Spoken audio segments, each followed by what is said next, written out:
जब हर तरफ पानी ही पानी था, जब बारिश ने सारे रास्ते बंद कर दिए थे, जब लोग छतों के नीचे कांप रहे थे और मदद दूर दूर तक नहीं दिख रही थी, तब 5 औरतों ने मिलकर एक ऐसा फैसला लिया जो न सिर्फ उनके परिवारों को बल्कि पूरे गांव को बचा गया। ये कहानी है 5 जुगाड़ू बहुओं की जिन्होंने बारिश में भी उम्मीद के चूल्हे जलाए।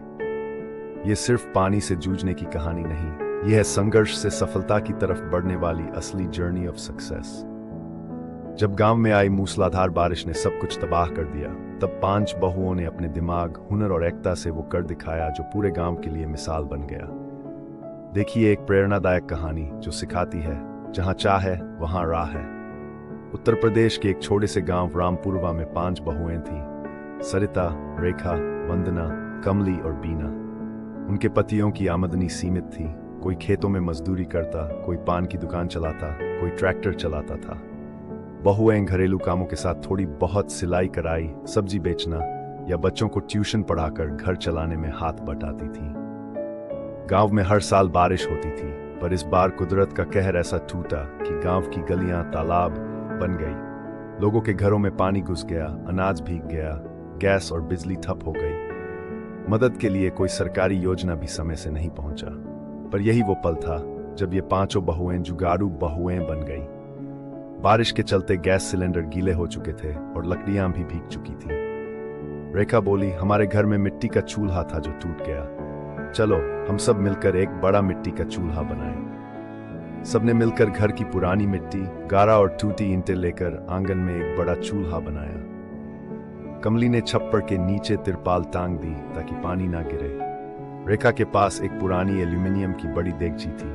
उन्होंने एक ही बर्तन में खिचड़ी बनाई, बच्चों के लिए दलिया और बूढ़ों के लिए पतली मूंग की खिचड़ी। सबने मिल बांटकर खाना खाया। सूखी उम्मीद बारिश के कारण घरों की छतें टपकने लगी थीं, फर्श भीग चुका था और बिस्तर बर्बाद हो गए थे। वंदना ने सुझाव दिया, क्यों न हम छत पर एक प्लास्टिक की चटाई बिछाकर बांस के सहारे छत से ऊपर तिरपाल बांध दें। बीना के पति के पास पुराने प्लास्टिक के बोरे थे।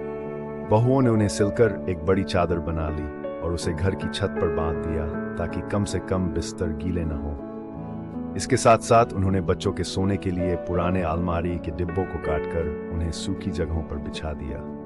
गांव की छोटी रेडियो मंडली बिजली कट चुकी थी, न कोई समाचार, न मोबाइल में नेटवर्क। सरिता ने अपने दादा की पुरानी बैटरी वाली ट्रांजिस्टर निकाली। उसमें बैटरी नहीं थी, लेकिन बीना के बेटे ने अपने खिलौनों की बैटरी निकाल कर लगा दी। रेडियो पर उन्होंने मौसम की जानकारी सुनी, सरकार की राहत योजना की सूचना मिली और सबसे जरूरी, गांव में किसी को आपातकाल में मदद चाहिए तो कहां संपर्क करना है, यह सब पता चला। बहुएं दिन में 3 बार रेडियो चालू करती और पूरे मोहल्ले को आवाज देकर बुलाती, आओ रेडियो सुनो, क्या नया आया है। गांव की महिलाएं, बुजुर्ग, बच्चे सब इकट्ठा हो जाते। ये रेडियो अब एक सोशल सेंटर बन चुका था।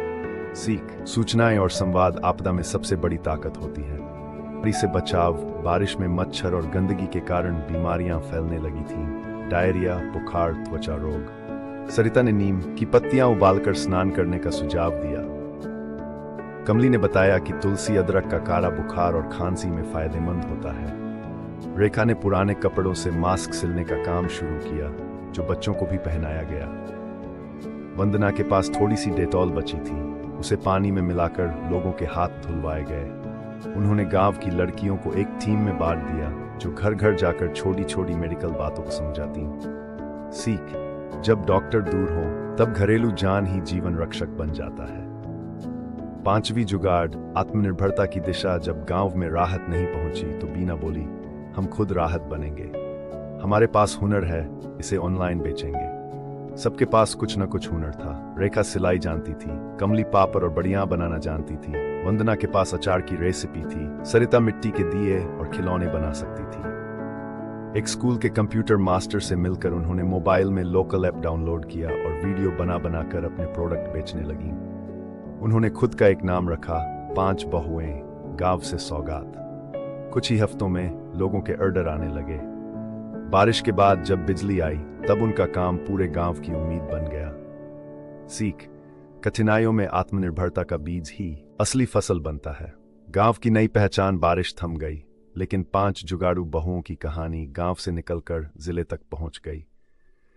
जिलाधिकारी ने उनके स्टॉल को जिला के मेले में जगह दी। वहां उनकी चीजें हाथों हाथ बिक गई। उन्होंने महिलाओं को सिखाना शुरू किया, कैसे घर से काम शुरू करें। गांव में अब एक नया नाम था, बहू मंडली। जहां औरतें सिर्फ चूल्हा चौका तक सीमित थीं, वहां अब गांव की लड़कियां भी उनके साथ जुड़ रही थीं। संदेश और अंत, जब जीवन की नाव डूबने लगे तब डरने की नहीं, जुगाड़ की जरूरत होती है। 5 बहुओं की ये कहानी केवल महिला सशक्तिकरण की नहीं, बल्कि आत्मविश्वास, आपसी सहयोग और आत्मनिर्भर भारत की मिसाल बन गई। बारिश तो हर साल आएगी, लेकिन अब गांव डरेगा नहीं, बल्कि बोलेगा, बारिश आए या तूफान, हमारी जुगाड़ू बहुएं सब संभाल लेंगी। जहां एकता है वहां जुगाड़ भी होता है, और जुगाड़